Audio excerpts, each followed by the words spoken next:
Folks, we got Patrick Lyons, Lyons, in the house. Today's a fired up day. We got the shirt that's matching the eyes over here. Must be Swedish or German or Dutch. German and Irish. Talk about that a little bit, right? We're going to throw it way back, not to your ancestral history, because that's way too far back. But where did it all start, Patrick? Tell us your story. Yeah, I was born and raised in Dallas, Texas. Yeah. Grew up in a suburb called Carrollton. It was a town of about 120,000. What's that steakhouse up there in Carrollton? La Hacienda Ranch or? Table, it's got a number. Ooh. Table 13 or something like that. Something like that. You know what I'm talking about? I do know what you're talking about, but I haven't been there. You got to check it out, man. Yeah. La Hacienda was our go-to place growing up. But yeah, grew up in Carrollton, Texas, and we were a classic Texan city in that we absolutely loved sports, but we weren't great at them. I didn't play the sports. I did like the arts. So I did theater and speech and debate, choir, band, all of that. And we were amazing at that. Like we might as well have been like a performing arts magnet school without the official title. Yeah. It was the kind of thing where, we did musicals and plays all through elementary, middle, and high school. And then once high school hit, it was like we had basically like the best theater director in the state. So we ended up winning state for one act play. Then we got second in the state for one act play the second year. We won speech and debate state finals our sophomore year. And I think we got like third the next year. So like we were always in the top of the state. And you were in those ecosystems. Yeah, those are the things I did. Did you ever get a break? You mean like just not doing any of those things? No, I love doing those things. Like I didn't want to break. Yeah. I wanted to do them. It was like I was bummed when high school ended because speech and debate was my favorite thing in the world. Because I don't know how much you know about it, but there's the speech side and there's the debate side. I wasn't on the debate side at all. It was only speech, which is basically competitive acting and performing. Oh. So it's like you take a 2-hour play, you cut it down to 10 minutes in length, and you perform it in character. You could do a dramatic one, you could do a humorous one, you could do a duo where it's two people, but you can't look at or touch each other, and you could do a duet where you can look at and touch each other. And then you could do original oratory, which is like you're writing a persuasive speech. You could do poetry, prose, and I did all of those. That was my passion. It was. It still is my passion to publicly speak, but the formality of the events and the competitive setting to do them in doesn't exist as an adult. Yeah, even if you do like a Toastmasters, it's not necessarily competitive. Right. They don't have speech offs. Yeah, exactly. For lack of a better term. Yeah. Okay. And you're in the fitness space, of course. But let's talk a little bit about, we're going to go to the top of the mountain and then bring you back to the journey to get there. So tell us where you're at today in your career specifically. Okay. Yeah. So there's multiple pillars of my career because I do entrepreneurial things and I do non-entrepreneurial things. So start with the least exciting. That's I work a corporate job. I'm a product manager at Microsoft. So I build features in Microsoft Teams calling. So if you've ever used the Teams platform for like collaboration, for videos, chats, calls, that's what I work in, specifically for advanced calling features within the calling team. Yeah. So that's what is my day job, but the other stuff is what I'm always the most excited about because that's where my true passion lies. So I'm basically an actor, content creator, fitness coach, and retreat host, and I'm an aspiring / current author. I haven't published my first book, but I've been writing for about 3.5 years. So to break that down, I'm a fitness coach. I've been doing fitness coaching for about 8.5 years, and that's all online. I've worked with over 700 clients in 16 countries on 6 continents. So that's part of me. Do you have a question? Or Yeah, how much do you weigh right now? 182. And how tall are you? 6 foot. 6 feet, 182. Lean and mean. Very lean. What percent body fat? 10? So last time I got a DEXA scan, I was about 13%. And if you were to get an in-body scan on the same day, it's on average 3 to 4% lower. In-body is the more common measurement tool like that. Yeah. So that would have output 9 to 10 and the DEXA output 13. Okay. Very good. Yeah. So those are some admirable traits in the fitness industry to maintain that year round. Yeah. To get that in the first place, right? What do you think the percentage of population has those numbers? Really? Very few. I mean, the average person is somewhere, north of 25% body fat, like in the obesity range, because that's just where the country is trending toward. Yeah, yeah. So you made sure that you practice what you preach, which is super important to get the respect. Okay, okay. So keep going with the accolades here. Yeah, we're on a roll. We're on a roll. Yeah. So fitness coaching has been a thing for a long time. Like I said, I've been doing it all online very intentionally, so it's scalable and more flexible. It's like I don't have to trade time for money. It's not like I have to be at the gym for one specific hour with one specific client. It's more so like I can have people all over the city, all over the state, all over the country, all over the world, and then we asynchronously communicate. So they check in with their the data that I've requested of them, and then to make recommendations accordingly to ensure they're continuing to make progress toward their goals, that sort of thing. How do you gain their trust? So mainly through my social media content. It's like by the time someone has decided to sign up with me, it's likely because they've followed my content for so long and gained free value, and they know who I am through the content that I put out there, that they feel a connection with me, because I'm very intentional about not just sharing the fitness side of my life. Because at the end of the day, as a trainer or as a coach, the fitness side is honestly the least connectable part of you, as in the least relatable part. Because if someone is, say, working a desk job, they're sitting for 8 hours a day, they're struggling with their fitness. If they then see someone who's super fit and only preaching fitness, they don't feel nearly as connected to them. But if I'm sharing every part of my life, if I'm sharing my passions for acting, for public speaking, for my Microsoft corporate job, for traveling and hanging out with friends, and just showing that I have a normal life at the end of the day, then people see elements of their self in me and my journey, and therefore they're hopefully more willing to connect with me on a fitness coaching level. Okay. Yeah. So you've had over 700 in your career of doing this. Yeah. That's the second pillar is the coaching, right? We talked a little bit about being at Microsoft.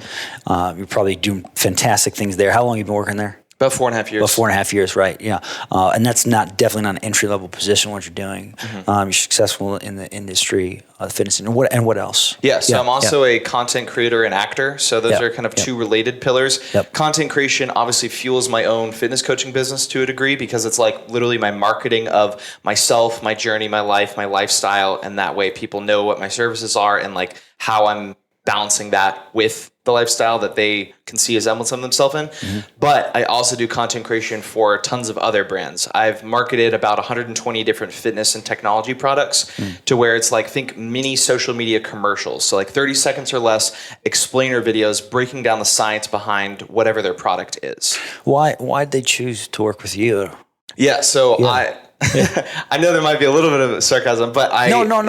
Like, oh heck no, not yet. Maybe soon. Yeah. Yeah. So in addition to my custom one-on-one fitness coaching, I have another business in the fitness industry called the Online Fitness Coach Academy. And that teaches people the science behind all things fitness, pulling from over 10,000 published studies. So it's like if you are a current or aspiring coach and you want to be certified to coach others in the online environment, you can take my Online Fitness Coach Academy certification, learn the science behind all things fitness, and then relay that to your clients to get them the best results possible. Yeah. So taking the analytical approach to business, taking a data-driven approach rather. Yeah. That's so important. I think a lot of business owners don't do that. And that's like where you have to start, in my humble opinion. So that's fantastic. Nice work on that. 120 different companies partnering with you. Yeah. Right? Okay. So a lot of wonderful accolades. And are you happy? Very much so. Okay, good. That's what it's all about. I mean, what's the point of doing all this stuff if you're not like fulfilled, right? Yeah. So that's the top of the mountain. Great. We got a glimpse of that. Love that. Nice work. And then let's bring it back, because it's probably not easy to get there, right? Just to have the type of mindset that you have, to be disciplined every day, to get in the gym, to eat properly, to manage the work, the 9 to 5, then also take the clients and all this other stuff. It probably takes some time to get to that state consistently. So let's work up into that. Bring us back to a time in life to where, gosh, you were just like, what the heck is going on right now?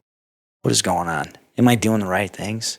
Like, were you ever just super stressed at one point and decided like maybe you're about to make a brash move and move across the country, or maybe you actually did do something like that, and then it was a turning point for you? Think about the very first time that happened.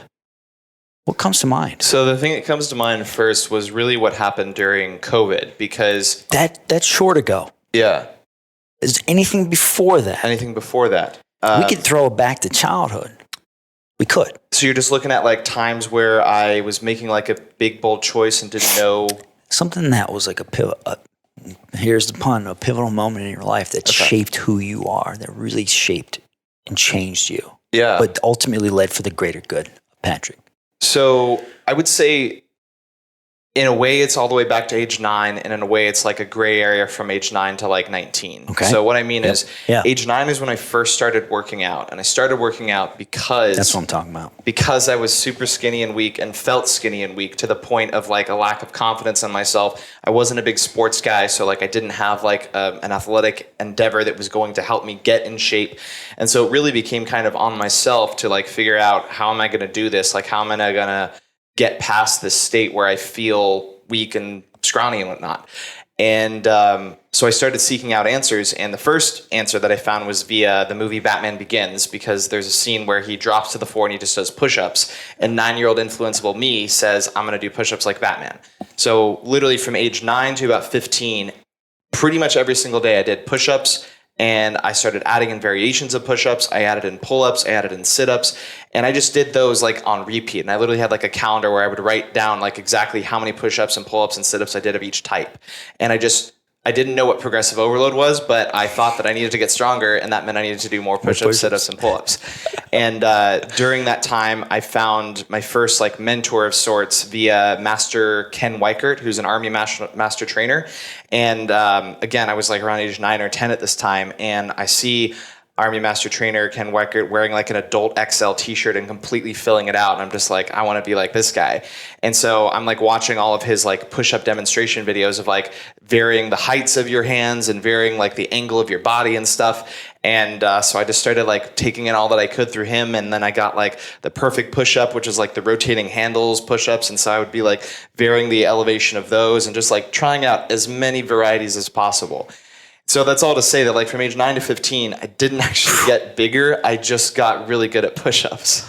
And so it wasn't like I was spinning my wheels, because I definitely was like developing a very early passion for something that would obviously change my life later. But it didn't go directly in the direction I wanted it to, aka like getting bigger and stronger, like to the point of like seeing a change in the mirror beyond just being like shredded. Like I wanted to be big, and I wasn't. And so around age 15 or 16 is when I actually got my first online fitness coach. And he was the one who taught me macro tracking, and he taught me how to like know the number of calories I should be consuming to achieve my goals, and started shifting me more toward not just body weight exercises, but like actually adding resistance with like dumbbells and things like that. But it was all at home. Do you have a question? Yeah, well, yeah. I was just thinking a little bit here. So when you're back at age 9, okay, that's young. Yeah. For most to start on their own working out. Yeah. Other than not wanting to be, skinny or whatever adjectives you used, what else was driving you than to want to not be like that? What else was there? I mean, I really was a very happy kid, and I had things I enjoyed doing at that time. Like I was decent at school. I was already in theater at the time. So like I had a good life, and I loved my family and my friends and all that. It really was just like the lack of confidence in myself driven by the physical appearance, and not like physical face appearance, but physical body appearance. Yeah. Were you in a sport at that point in time? So I played soccer from age 3 to 11. Yeah. And around the same time of like the Batman thing, I started gymnastics again. I did it in preschool, and then I started back up in 4th grade because Batman can do tricks and stuff. And so I needed to also. Is he still your hero? Yeah, absolutely. Yeah, he's awesome because he's a real dude. Yeah. That's why I like Batman too. Yeah. Cool. All right. So we got into working out around 9. What did your parents think of that? Did they ever comment on your habits? They definitely did, but never like in a demeaning way. It was definitely always like supportive, and like they were fine with it. Like, yeah. And it's great. Yeah, no, it was like we had like 5 or 10 pound dumbbells or something. And so I think occasionally I would like ask my dad if I could use those. And again, me knowing nothing, my like version of working out with dumbbells was literally holding them out to my sides for as long as I could. I thought that that's what you needed to do. That's cool. So I'd be like watching like, I don't know, Cyber Chase on PBS Kids, and just like seeing how long I could hold the weights out for. That's cool, man. So So what's Cyber Chase? What was that? Cyber Chase was a TV show that implemented math and science into cartoons. It's really cool. Like the thing I'll never forget is there's an episode where some guy is making a trade for some service and he's like, I can't pay you, or no, you can't pay me, but what I'd like for you to do is give me 1 grain of rice for the first square of the checkerboard and then double it for every square of the checkerboard. And that's all you need to do. And so the guy, not knowing math, was like, oh yeah, sure, that's no problem. If it's only 1 or 2 to start, surely it won't be many. But it gets to like trillions and quadrillions of grains of rice to where it's like hundreds of thousands, if not millions of dollars worth of rice. Yeah. So it's like an amazing deal for the guy. Dang. And that kind of opened up your eyes to that stuff. So I was like, okay, that's fun. I loved math and science. Yeah. Wow. That sounds pretty good. I have never heard of that show, sadly. That's okay. We might be a different era. I was doing like Rocco's Modern Life on Nickelodeon. I haven't heard of that one. That's cool. So then 15 comes up, right? What do the conversations look like with your parents? Because that's a big deal. Yeah. Getting a coach. Coaches, I mean, Michael Jordan had a coach all the way till the last day of his career. Yeah. Right? You started having a coach that was intentional, wanted to see you grow at 15. How'd that conversation go with your parents to get one? I don't remember exactly how it went, but... Because you didn't pay for it. They paid for it. They paid for it. Nice parents. Yeah, very nice parents. Yeah. I think that they realistically had seen me working out on my own for like 6 years at home and literally often like falling asleep on the ground at the bottom of the push-up. Like it was the thing I would do like late at night sometimes and whatnot. So surely they realized this was something I cared about, that I was passionate about. Yeah. And they knew that I cared about like gymnastics type strength and bodyweight strength and all this stuff. So they knew that it was something that mattered to me. And so I think that likely when I had the idea, they were just kind of like, yeah, we support you. We'd love for you to do that type thing. But again, I don't remember how the exact conversation Do you remember went. the coach? Yeah, his name was Chet Nichols. Chet Nichols. Yeah. Where's Chet? Chet is now the head coach of USA Physiques, and he coaches like bodybuilding national competitors. Yeah. For USA Physiques. Not like, that's not Olympics. Not Olympics. That's just the brand. Yeah, it's the brand. Yeah, because we don't have that in Olympics. Right. Okay. Yeah, because it's too subjective to be in the Olympics. It's like it has to be objective to be in the Olympics. But yeah, I mean, it's great branding because it's literally, it sounds like Olympics, but yeah he crushes it. Where does he live, you said? I don't know where he is now, actually. Okay. He was in either Oklahoma or Arkansas last time I checked, but I don't know where he is now. That's freaking cool. Yeah. Okay. I bet he'd get a kick out of listening to this story. Yeah, we still follow each other for sure. Like he, I guess I don't know how many details of my story he knows, but it's like at least every couple of years we check in with each other because it's like I'm fitness coaching, he's fitness coaching. We're just kind of in different niches, you could say. Okay. Yeah, I love that. The student became the teacher, and then y'all can collaborate on that kind of stuff. Yeah. So you're working out at 15, got the coach going, and then with fitness, okay, like freaking what's his name, Nick something, the pro guy. He had to quit. He was going to go to Arnold Classic or Mr. Universe. Nick, yeah. You know what I'm talking about? I know you're talking about. I can't remember his last name. Monster. Yeah. Pulled a hamstring. Yeah. There's a video of him crying, right? Because it's his livelihood. Right. Anyways, tell us, did you get any injuries along the way? Yeah, your fitness I journey? absolutely did. When I was 19, I believe, maybe 19, just about to be 20, or maybe we're just after 20, I was squatting in the gym, and after the gym, I ran home, because I always ran home after the gym, and I just felt like this burning sensation at the patella tendon of my kneecap. I didn't know that it was called the patella tendon at the time, but just the tendon directly below your kneecap. And it was just burning. And then by the time I got home, it lasted for hours thereafter. So even when I wasn't actively doing something, it still hurt. So that was definitely like worrisome. And then by the next day, it was like the burning sensation kind of gone away. But every time I would work out my legs thereafter, it just immediately came back. And so went and saw the on-campus physical therapy guy, and he said it was probably patellar tendonitis, which is just like a general term for like jumper's knee or like inflamed patellar tendon, that sort of thing. So he, prescribed some physical therapy exercises and whatnot. But the long story short is that like 2 years and 2 misdiagnoses later, it still wasn't fixed. Dang.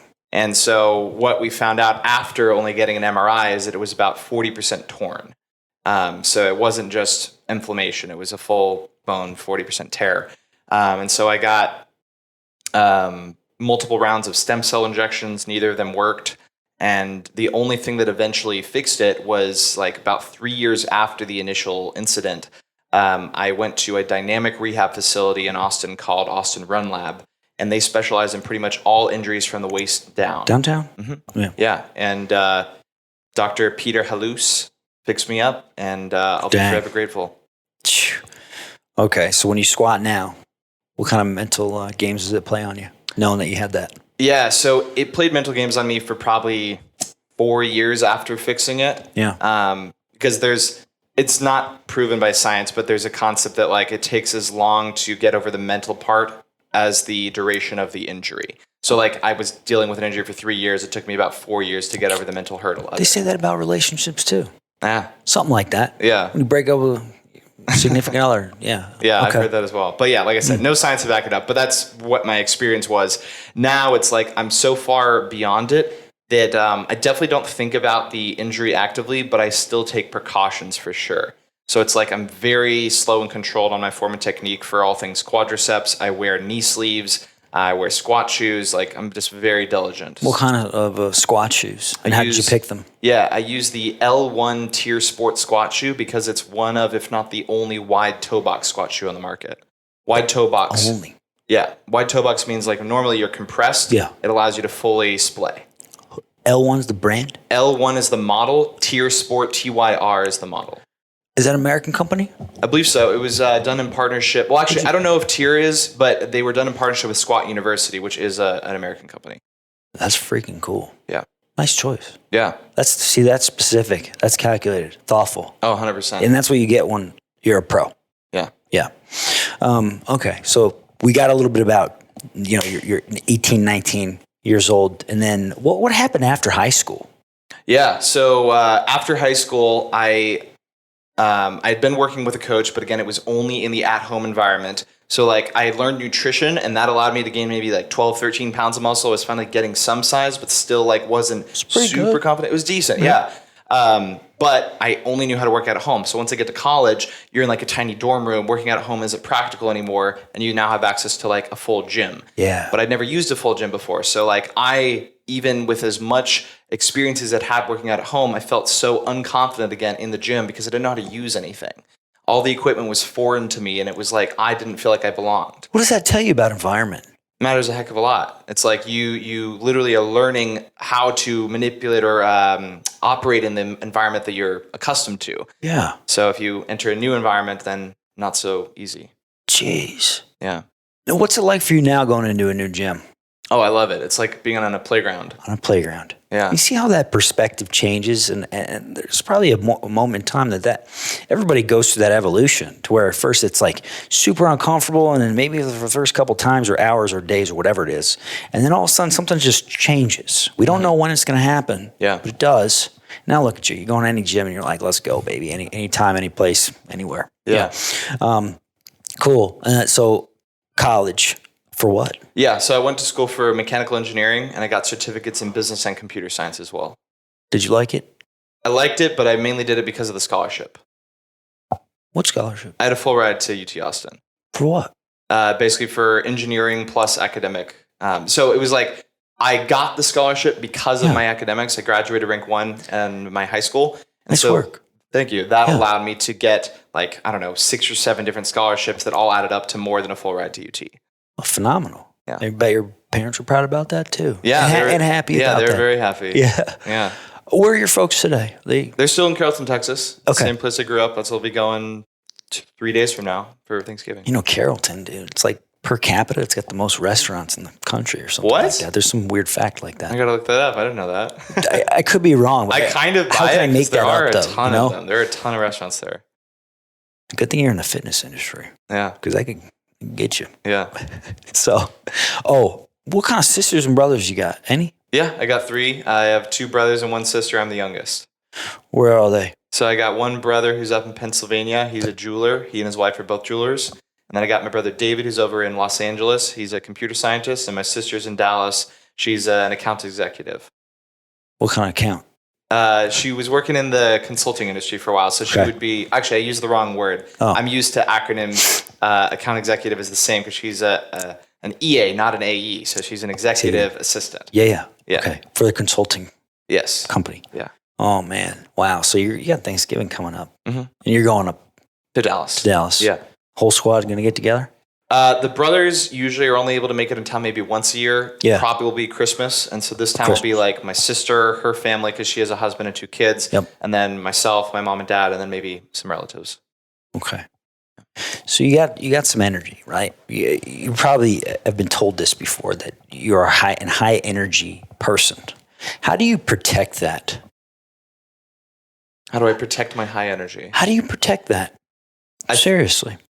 I think because it's a gift, right? Like, yeah. You got to admit, when you've got energy, it's like you don't want to waste it. Mm-hmm. And I think that you do a good job at capitalizing on your energy because you apply it in places that make a lot of sense, Mm-hmm. right? The business, your authorship, your work. Mm-hmm. The list goes on. Yeah. Right.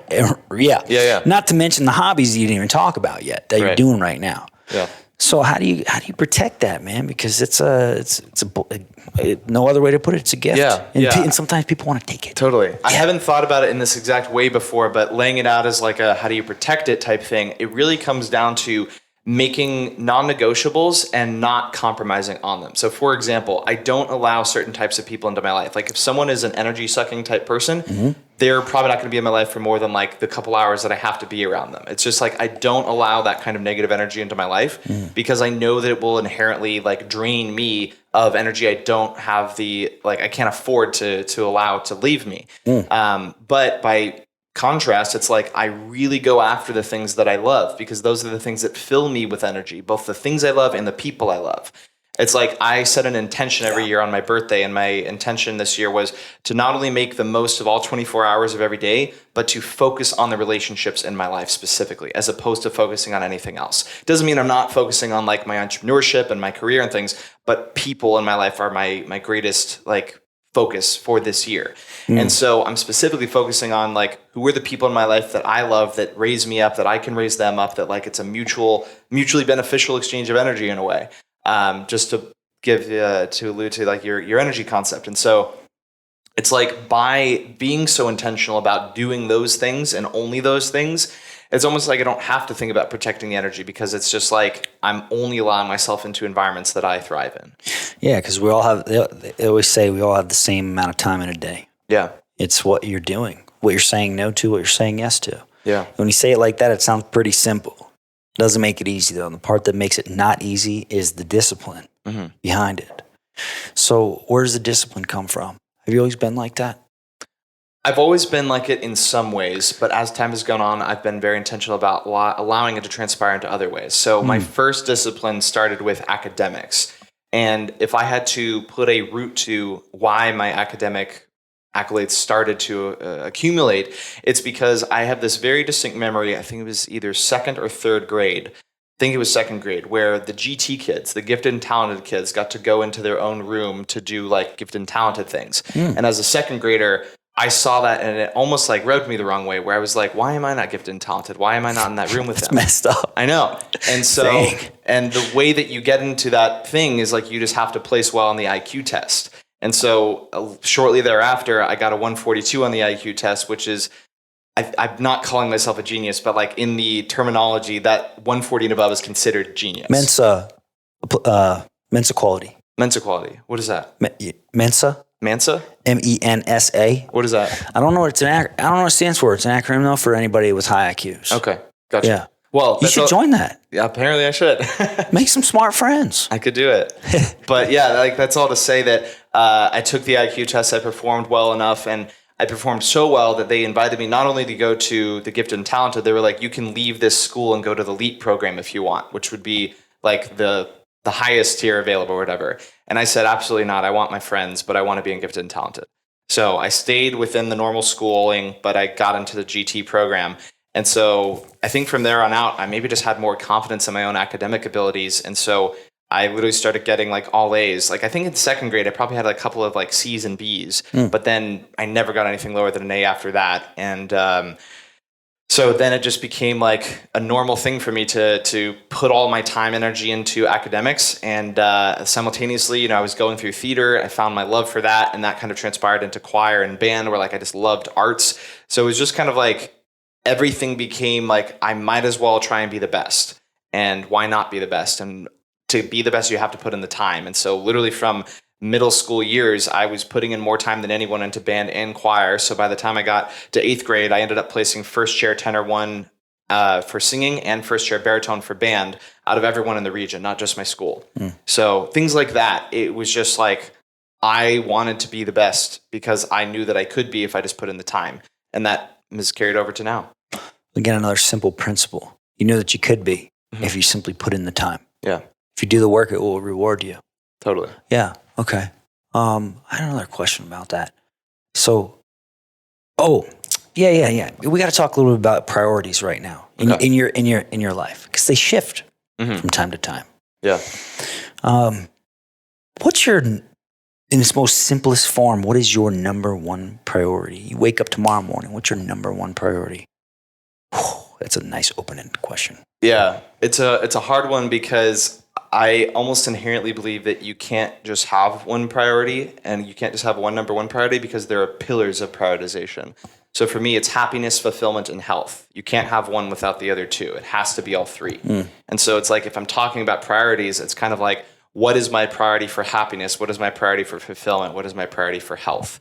And so I can't say that there's just one, because I have to have all three.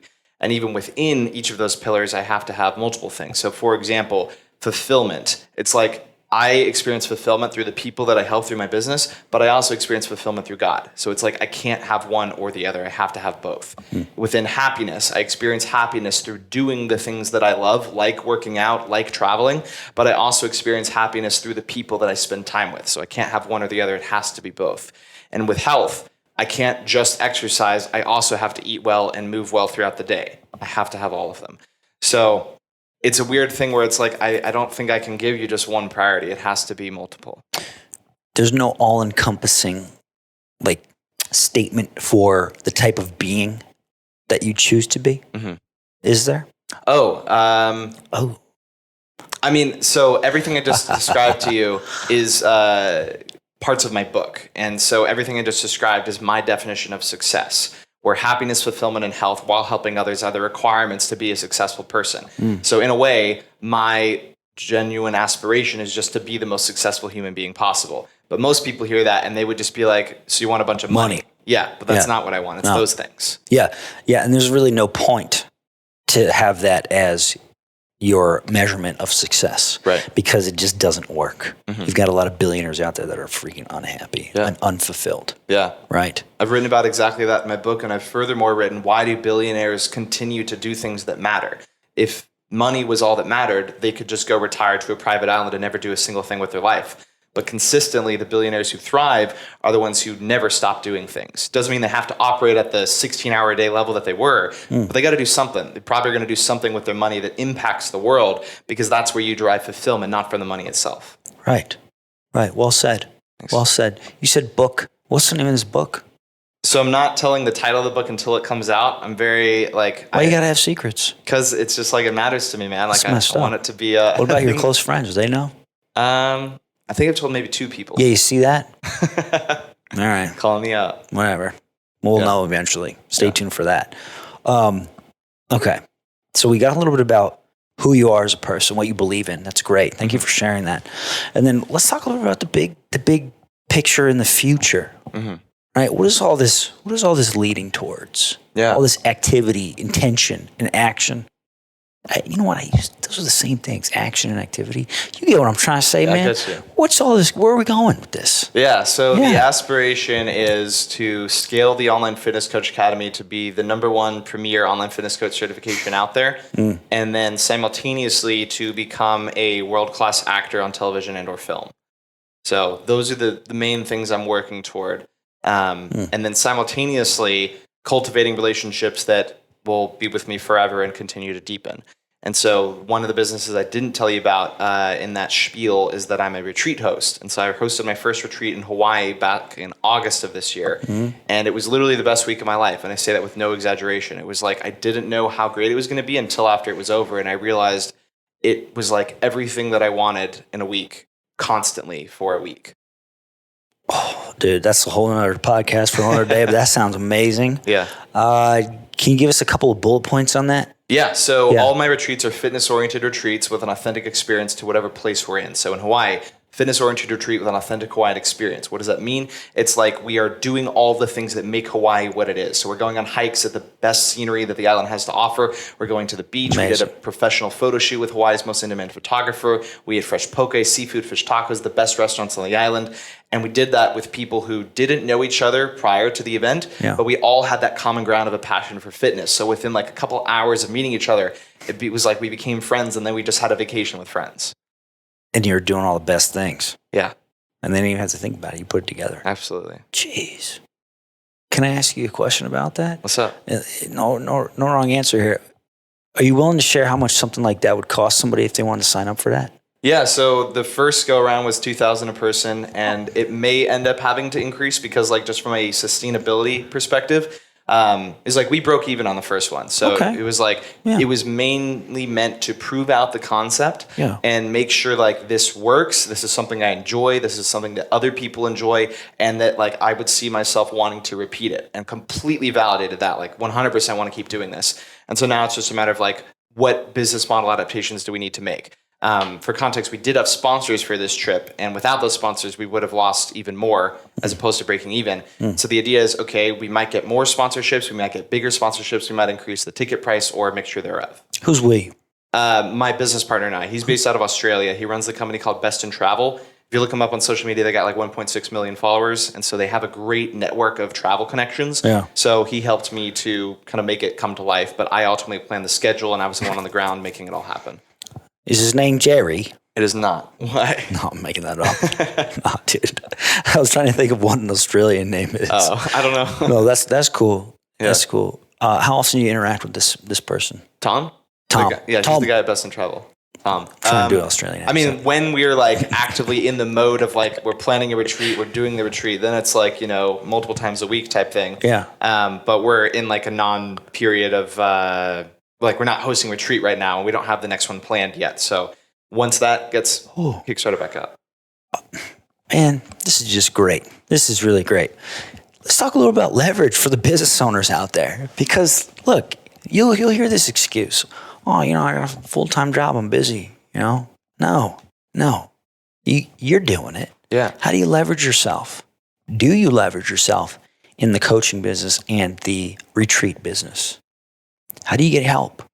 Or do you do it all on your own? Do you click, book this, book that? Do you do that? I do. You know what I'm saying? I do as much of it on my own as possible, and then I only contract out when it's like absolutely needed. Contract out. Tell us about that process. Only one example, yeah. So like my least favorite thing to do with growing my YouTube channel, which I didn't talk about at all previously, but I have a YouTube channel, and so my least favorite thing was editing. And so once I found that not only was my least favorite, it also took up the most time. It was just a no-brainer. Like this is the first thing that I need to not do myself. So I went on Upwork. I put out I think like a bulletin, but on the internet, and like 20 people replied saying like, hey, I'd love to do videos for you. I'll do the first one for free. And so then I had people edit the exact same video and see which one output the best video. And then that guy became my editor.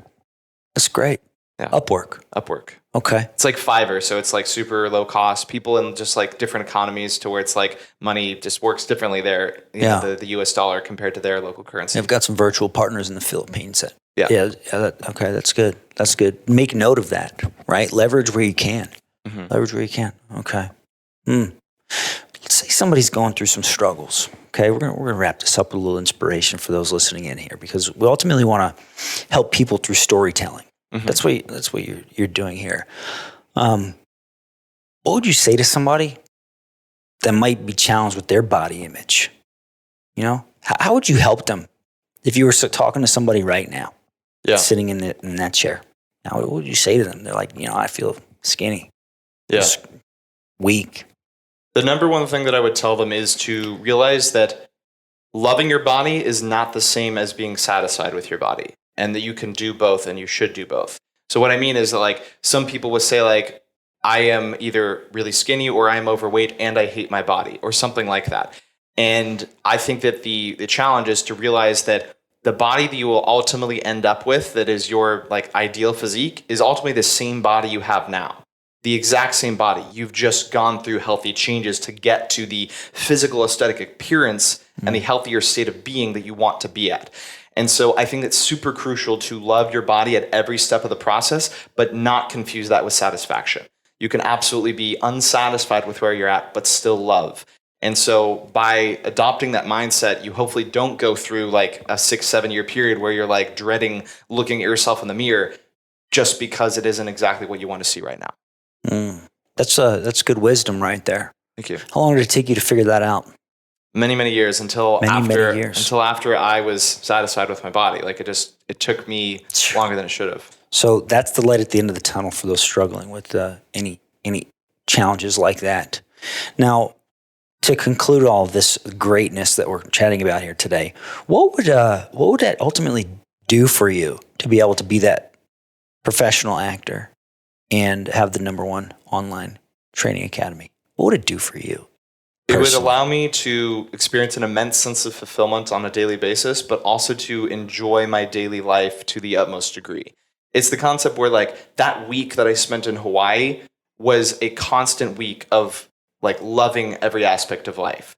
And I want that to persist into more parts of my life and more weeks of my life as much as possible. So it's like with my passion for storytelling and conveying messages that can allow people to maybe escape from reality and the stresses of life and just enjoy the story that I'm telling through the acting that I'm doing. If I can do that on a daily basis and surround myself with other creatives who can tell that story with me, like that is something that I crave and that I would love to experience on a very regular basis. Similarly with the Online Fitness Coach Academy, I love fitness personally and I love educating others in the science behind all things fitness.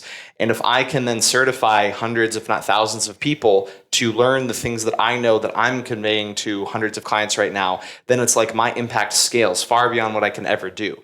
It's like if 1,000 coaches work with 1,000 clients, that's 1 million clients reached. I can never individually reach 1 million people, but through the people that I educate, I hopefully can. And what would that mean for you to be able to have that all in what you just described? What would it mean? It would mean that I can hopefully get the world toward a healthier state of being. Because as I alluded to earlier, if the average body fat percentage is like in the obesity range, I want to help fix that as much as possible, because metabolic disorder and obesity and diabetes and all of those complications of overweight and obesity lead to some of the worst health outcomes and earlier death. And so if I can get the world to a healthier state of being where they can thrive in their day-to-day life, then that would just be the coolest thing. And why else? And why else? Because I pride myself on impacting the world in the world of health and fitness, coming from the kid who knew nothing about fitness and wanted so badly to know how to get in shape. And so if I can kind of democratize that knowledge and make it so that it isn't something that people have to struggle with from a young age or throughout their entire life, or at least give them the resources that they can latch onto, it would feel both fulfilling and accomplishing for me. Like it's something I crave. It's awesome. Yeah, we just tapped a little bit into your mission statement, essentially. You could turn all of what you just said, the past 30 seconds, into your mission, which is phenomenal. Thank you. Right? It's like making health and fitness accessible, which will ultimately better humanity. Yeah. Right. That's fired up.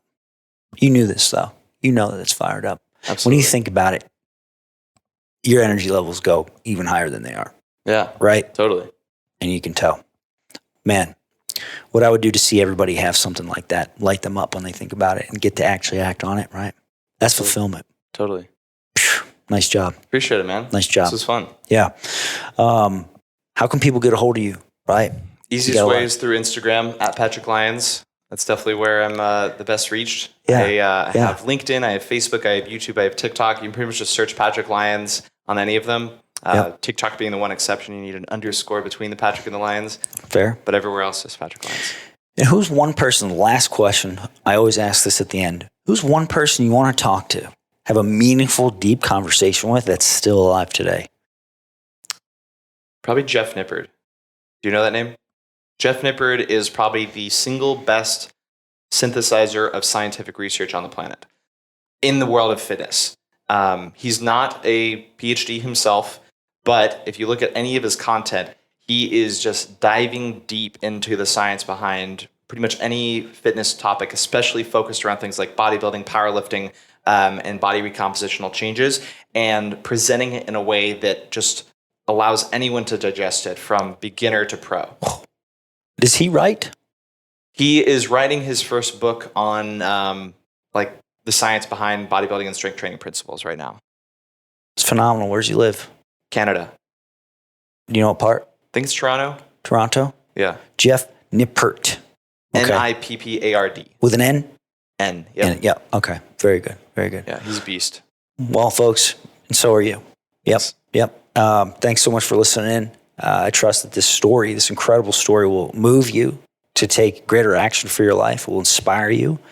And of course, follow up with Patrick for anything health and fitness related. He's got you covered. Till next time. Cheers.